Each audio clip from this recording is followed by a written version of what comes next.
Good afternoon, everyone, and welcome back to a follow-up edition of Mr. Old Dude Wrenching Minutes on a Fixin' the Ford Friday on Saturday.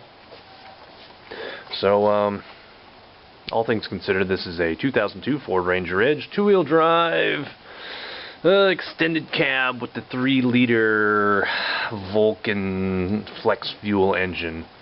So what happened was we were coming home last weekend from just doing a run to town, and we were getting up our hill, and my wife was like, "Honey, pull over, there's steam coming out."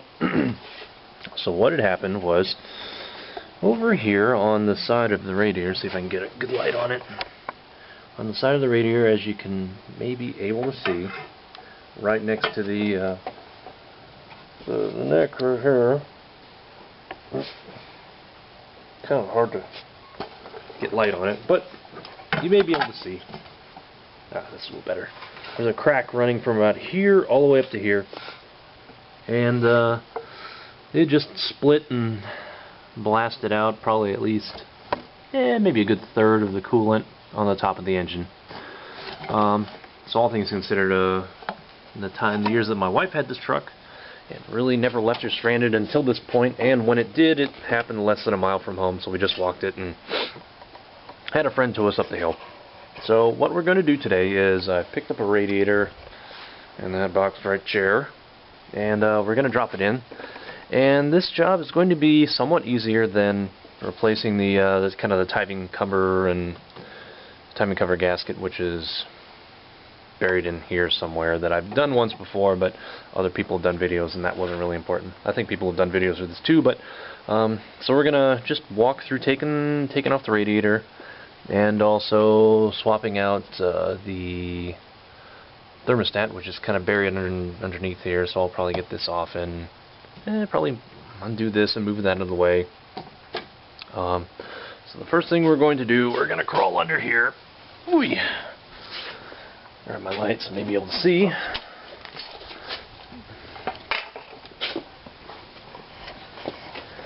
And we're just going to drain whatever coolant is left in the radiator. Somewhere down here. Yeah, so right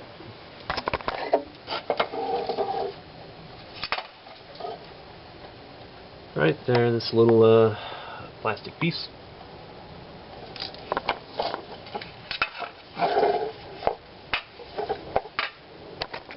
This little piece right here. Get my camera on it. Yep. So we're just going to loosen this and then pull it back, and the coolant's going to drain out of this, and we'll collect it and possibly reuse what we can, because it's not that old. We probably only have 8,000 to 10,000 miles on it. So we'll collect it, reuse it, and make sure none of the damn pets get into it and drink it.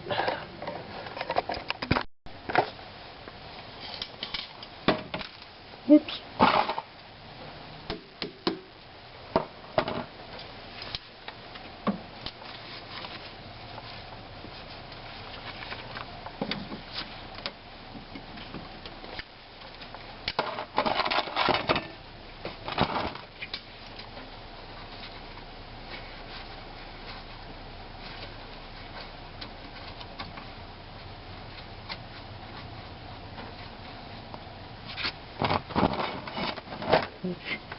Yep.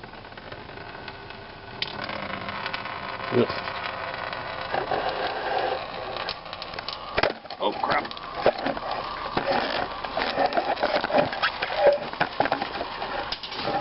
Well, anyway, I think you get the idea of what's happening here. I'll probably just open up the cap and then probably let it flow a little faster. Okay, and while this is draining, I'm just going to loosen these hose clamps here, and I'll probably try and take off this cover so I can get kind of to the thermostat parts. And I believe these are 8mm, probably for all three, and I'll take care of those and get them out of the way.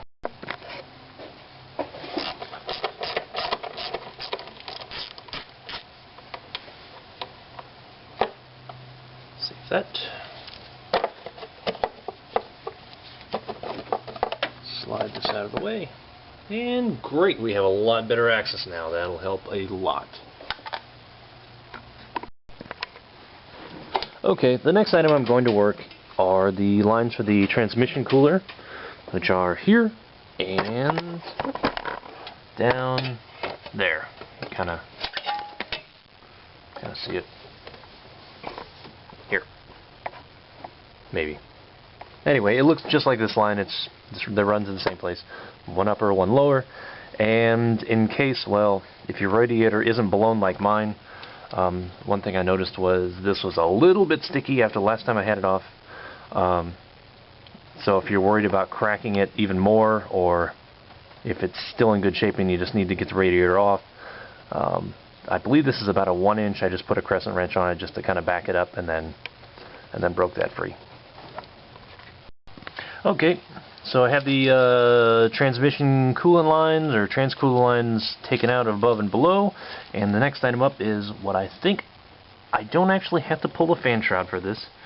So I believe what I am going to do next is I'm going to take out this bolt, and there's one on the other side, which you might be able to see right above the end of the hose there. And then when that happens, I should be able to lift up the shroud and then just kind of set it back on top of the fan against the serpentine pulleys and belt and all that. And I think I'm probably able to leave it in place, I think.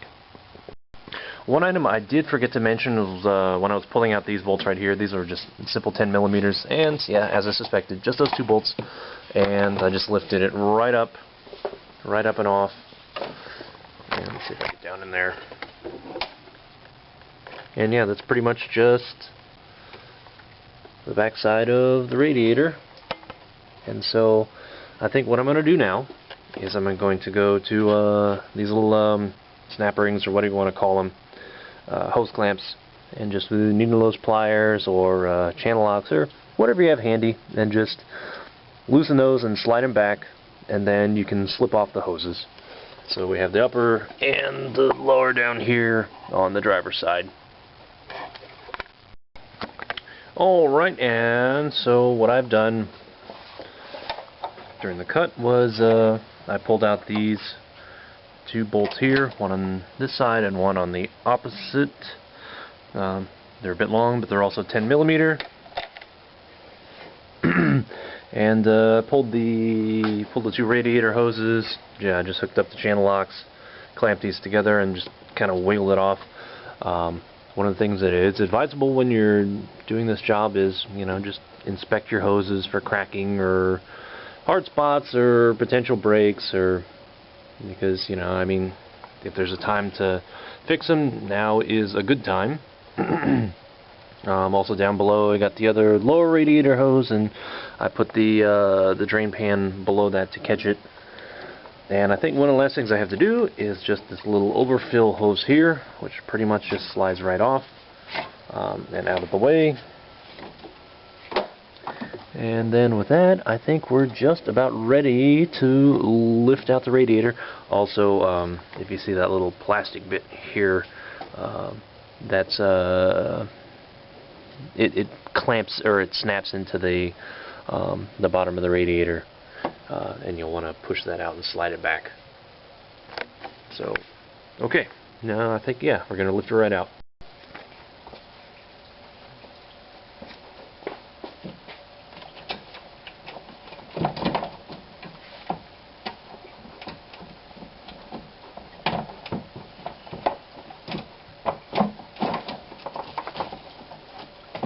Just have a little bit of coolant still left in the tank. I'll give that a second to kind of drain down before I wiggle it all the way out. Thankfully I have my drip pan down there.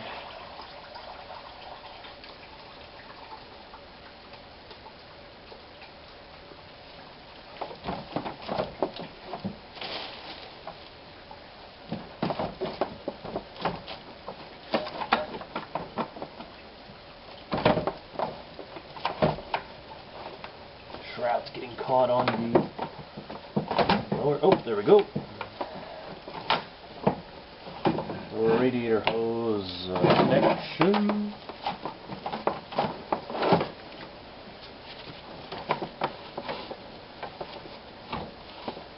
And I'm dripping trans fluid, but we got it. Not too bad.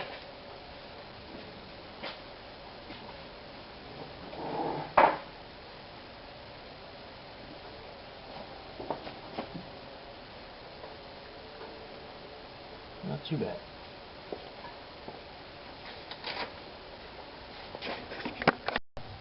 Alright, and the next step for us, since we have the radiator out of the way, is we're going to take care of thermostat. So we have two bolts here, one opposite the other, and they're both 10mm. So I'm going to crack those loose and pull it off. Okay, so at this point we've got the two bolts out and lifted it off. So we have the thermostat down there. So what you'll want to do is take this opportunity then to clean up this surface and this surface here, and replace with a new gasket or the like RTV former gasket for thermostats and water pumps and all that. So yeah, I'm going to take this time, clean it up, suck it off, and then put it back together. Alright, as can be seen now, I've cleaned up this surface and also this surface with a little bit of a kind of a razor blade and a little sandpaper over here, and then a little Scotch-Brite down here, and shot backed it all off to make sure I didn't leave any particles in the coolant system, which could potentially affect the operation of the thermostat. So what I'm going to do now, I'm going to take a little of this little gasket maker stuff, because I do not have one of those crappy felt paper gaskets which was on the original application, but this stuff works actually pretty well if you've never used it. The only real technique or pro tip I might have for this stuff is put on a bead and then let it sit up for maybe, I don't know, maybe 5 minutes, just to so it's not completely tacky, and basically you let it gum up a little bit, so when you're putting on the housing here, whatever you want to call it, this elbow,